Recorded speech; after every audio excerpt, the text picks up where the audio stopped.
You're welcome back. Let's talk food security now. President Tinubu has created a National Livestock Reforms Committee led by the chairman of the All Progressives Congress, Mr. Abdullahi Ganduje.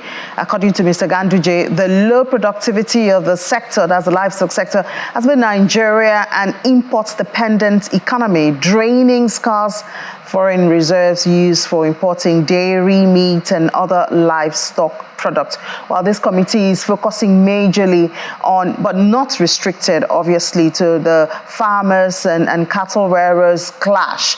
But of course, we talk about the industry generally, that's the livestock industry. And we have to have that conversation now. Joy Onime, the Public Relations Officer of Obonge Women Multipurpose Cooperative. She's from here in Lagos. Thank you so much for your time, madam. Thanks for having me. So you are into fisheries, pig, livestock generally. Yes, we know that diseases is a huge challenge to the livestock industry. What else would you say stands in the way? Why are we still importing cattle and, dairy when we have the potential to feed ourselves? Well, as much as we will say that we have the potentials of feeding ourselves, but the truth is that we're not doing up to capacity.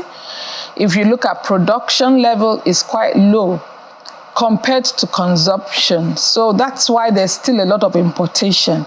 And the major challenge facing the average farmer in Nigeria is the fact that we have feeding constraints.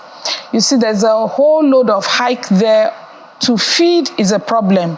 So many of the farms are shutting down. And in a situation whereby farms are shutting down, how can you feed the nation? They can't keep up with the feeding.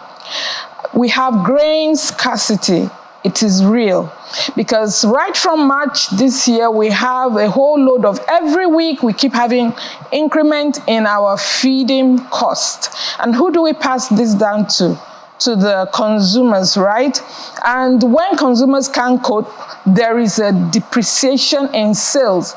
And when there's a depreciation in sales, the average farmer can no longer operate because the cost impact of the what you buy is what you sell.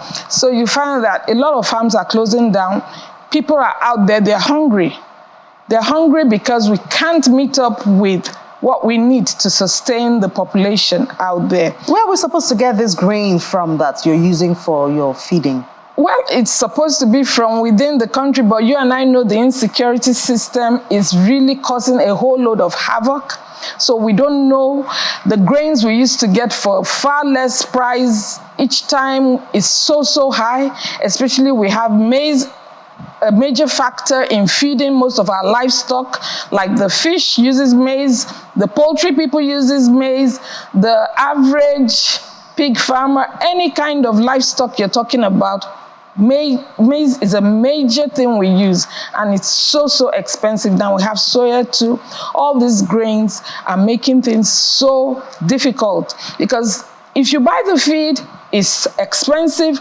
If you formulate for yourself, the cost is still high. So at the end of the day, you put it on the product and the consumer is saying it's too high, we cannot buy. They look for alternatives which might not be good enough. And then you talk about importing, because importing... And then we go back to our former conversation of FX shortage. Exactly. So like the federal government, if they can come to the farmers' help by seeing way whereby we can have, crops, feed, made subsidized for us. Okay, so but paint a picture for us. You mentioned corn, soybeans, and all of that you use for the feed. Yes. How much was it, like maybe a bag? How many kilograms do you buy? How much was it in January? About how much is it now? Wow. In January, we could buy corn for like 200. How many kg? Okay, like a kg. We could buy it for 200. 150, but right now as we speak, a kg of corn is over 500 naira. So multiplier effect takes place. And And all of this feed into the protein, the goat meat, the cow meat, the pork, the white chicken, and all of that. Yes. So that's why you see a major price increment. And another thing, we have climate change too, which is not helping. Of course, we know most of the states complain of flooding.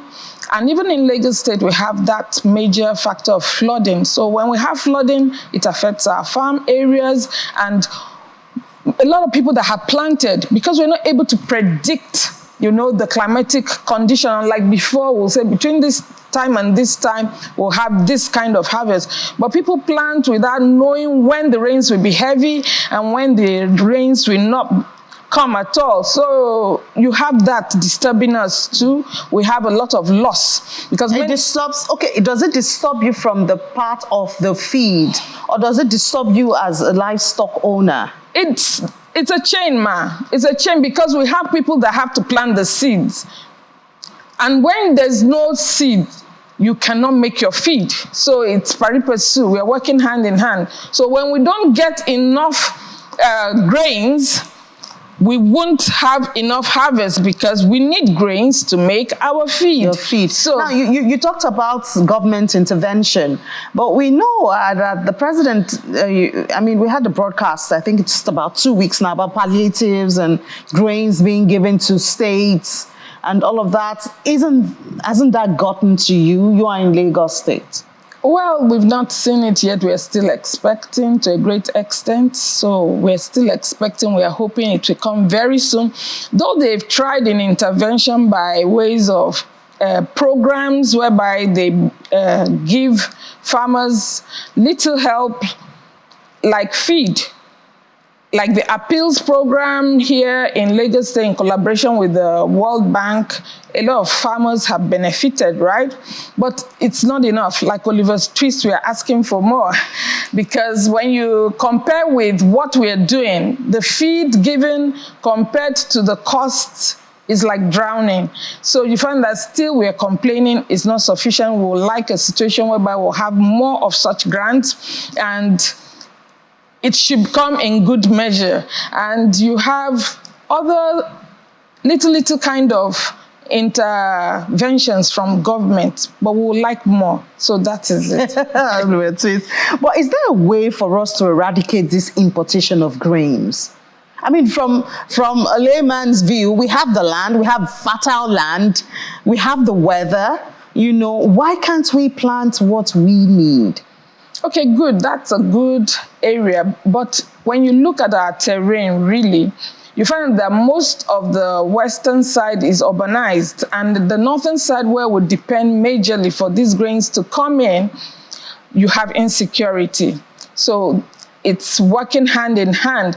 But the few people that are planting around the southern part of the country, you have flood, as I said before. Then you have issues of bad roads. Our road network is pretty bad too. You find that most of the farm areas, you can't really have access. So we would like government intervention, to encourage farmers in a place whereby you are cut off from your farmland.